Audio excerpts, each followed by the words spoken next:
आज की कहानी है बुढ़िया और खतरनाक जंगल।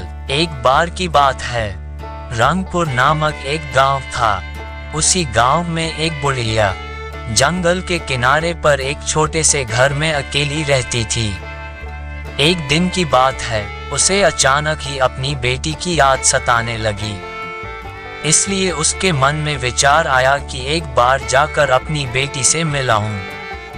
उसकी बेटी के घर का रास्ता जंगल से होकर गुजरता था, लेकिन उस बुढ़िया को इस बात की जरा भी फिक्र नहीं थी।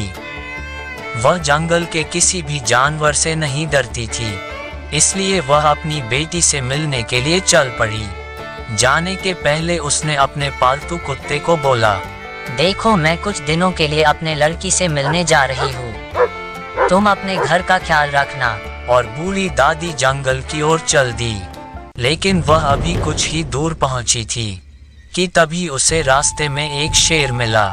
इतना बड़ा शेर उसने पहले कभी नहीं देखा था, मगर बुढ़िया को शेर से जरा भी डर नहीं लग रहा था। वह सीधी चलती जा रही थी।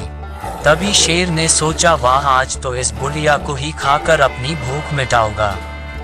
चूंकि वह बुढ़िया बहुत चतुर थी, तभी बुढ़िया ने शेर से कहा। लेकिन बुढ़िया ने कहा, अभी स्वाद ना दे पाऊंगी, लड़की के घर जाऊंगी, अच्छा खाना खाऊंगी, मोटी होकर आऊंगी, तब मुझे तुम खा लेना। शेर ने बुढ़िया की बात सुनकर सोचा कि यह ठीक कह रही है, इसलिए इस समय बुढ़िया को जाने देता हूँ, ताकि मोटी ताजी होकर आए तो मैं आराम से खाऊं। जब बुढ़िया वहां से थोड़ी दूर आगे बढ़ गई तो उसे रास्ते में एक लकड़बग्गा दिखाई पड़ा।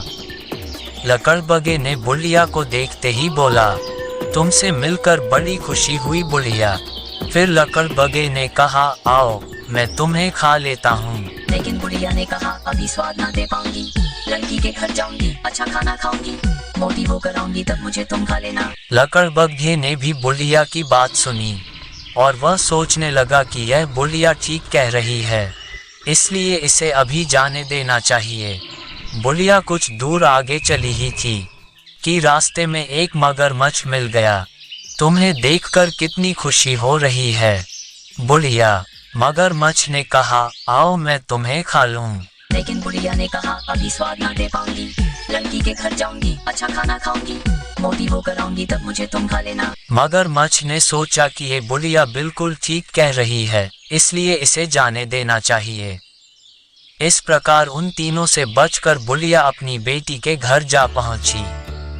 बेटी ने जब माँ को देखा तो बड़ी खुश हुई और कहने लगी, माँ, तुमने बहुत अच्छा किया जो आ गई। बुढ़िया बोली, बेटी, मुझे भी तेरी बड़ी याद आ रही थी, इसलिए जंगली रास्ते की भी परवाह न करते हुए मैं तुझे देखने चली आई। इसी प्रकार बुढ़िया को वहां रहते हुए कुछ दिन बीत गए तो बुढ़िया को अपने घर का ख्याल आया।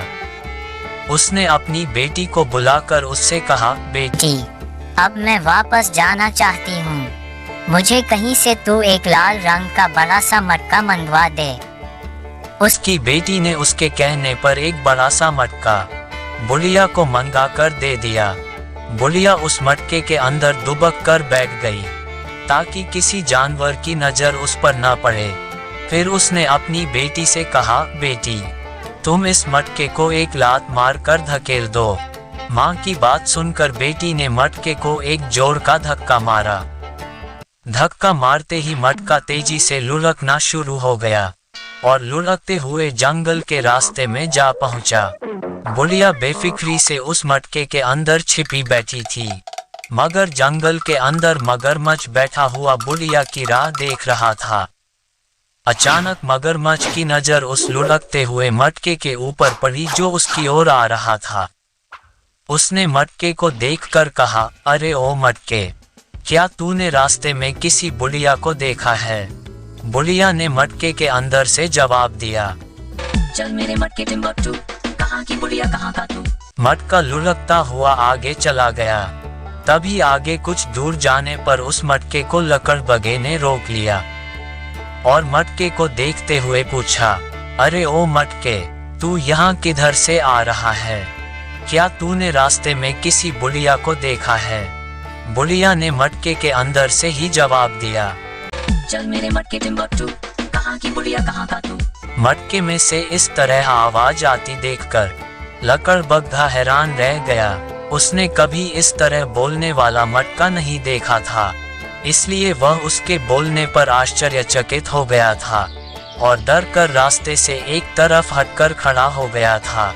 बुढ़िया अपनी चालाकी पर फिर से मन ही मन खुश हो रही थी कि उसने अपनी चतुरता के कारण भेड़िए को भी चकमा दे दिया और उसके पंजे से बिल्कुल साफ निकल गई थी। अब उसे शेर की परवाह नहीं थी। मटका लुढ़कता हुआ उसी तरह आगे बढ़ रहा था। अब बुढ़िया आराम से बैठी हल्की हल्की नींद में सो रही थी, इसलिए उसकी आंख भी लगने लगी थी। अब मटका लगभग जंगल के किनारे पर जा पहुंचा था, मगर शेर वहां बैठकर बड़ी बेसब्री से बुढ़िया का इंतजार कर रहा था कि अब बुढ़िया आए और वह उसे खाकर अपनी भूख को शांत करे और उसके मांस का स्वाद ले। अचानक शेर की नज़र सामने से लुढ़कते हुए आ रहे मटके पर पड़ी। वह उस मटके को गौर से देखने लगा, फिर गरज कर बोला, अरे ओ मटके, क्या तूने रास्ते में किसी बुढ़िया को देखा है? शेर की दहाड़ सुनते ही बुढ़िया की आंख खुल गई। उसका दिल जोर जोर से धड़कने लगा। उसने अपने आप पर काबू पाते हुए सहमे हुए स्वर में जवाब दिया, चल मेरे मटके टिम्बकटू, कहा कि बुढ़िया कहाँ था तू। शेर ने बुढ़िया की आवाज को अच्छी तरह से पहचान लिया। उसने अपने पंजे से मटके पर जोरदार वार किया। एक पल में ही मटके के 2 टुकड़े हो गए। बुढ़िया मटके से बाहर निकल आई तो शेर ने दहाड़कर कहा, अब मैं तुम्हें आसानी से खा सकता हूँ।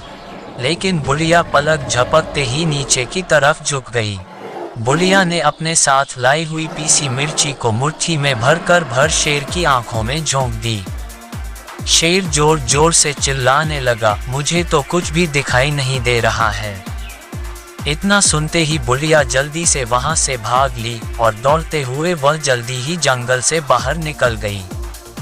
वह हिफाजत के साथ अपने घर पहुंच गई। उसने कहा, सबको खूब ललचाया पर कोई भी मुझको खा ना पाया। माना कि मैं बुढ़िया हूँ पर अभी मैं बढ़िया हूँ। इस कहानी से हमें ये शिक्षा मिलती है कि खतरे के समय हर इंसान को अपनी बुद्धि से काम लेना चाहिए। बुद्धि को इस्तेमाल करने से हर व्यक्ति बड़े से बड़े खतरे का सामना कर सकता है। धन्यवाद।